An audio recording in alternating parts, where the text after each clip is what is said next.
கீரை அப்படின்னாவே யோசிப்பாங்க. அது முருங்கைக்கீரைன்னா பசங்க அப்படின்வாங்க. அந்த மாதிரி இருக்கிறவங்களுக்கு இப்படி கொடுத்தீங்கன்னா செம ஹெல்த்தியாவும் இருக்கும். அவங்களே தெரியாம விரும்பி சாப்பிடுற அளவுக்கு பண்ண முடியுங்க. அதுக்கு கழுவி வச்சிருக்க முருங்கைக்கீரை கொஞ்சமா எண்ணெய் ஊத்தி அப்படி நல்லா லேசா வதக்கிக்கோங்க.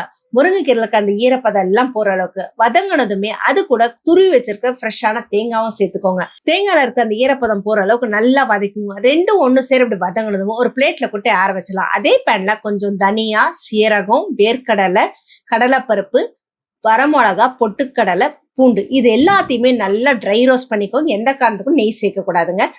இப்படி வறுத்ததை ஒரு பிளேட்ல கொட்டி ஆற வச்சு மிக்சியில போட்டு கொரகொரப்பா அரைச்சிக்கோங்க. அந்த கொரகொரப்பா அரைச்சதோட நம்ம ஏற்கனவே வறுத்து வச்சிருந்த முருங்கைக்கீரை தேங்காவையும் சேர்த்து தண்ணி கொஞ்சம் கொஞ்சமா சேர்த்து இந்த மாதிரி நீங்க சட்னி மட்டும் செஞ்சு கொடுத்தீங்கன்னு வச்சுக்கோங்களேன், முருங்கைக்கீரை வேண்டாம் அப்படின்றவங்க கூட இன்னும் ஒரு தடவை செஞ்சு கொடுப்பீங்களா அப்படின்னு கேட்டு ஒரு இட்லி சாப்பிட்ற இடத்துல 10 இட்லி கூட சாப்பிட்ற அளவுக்கு தூண்டுங்க. அப்படி ஒரு சூப்பரான டேஸ்ட்டுங்க.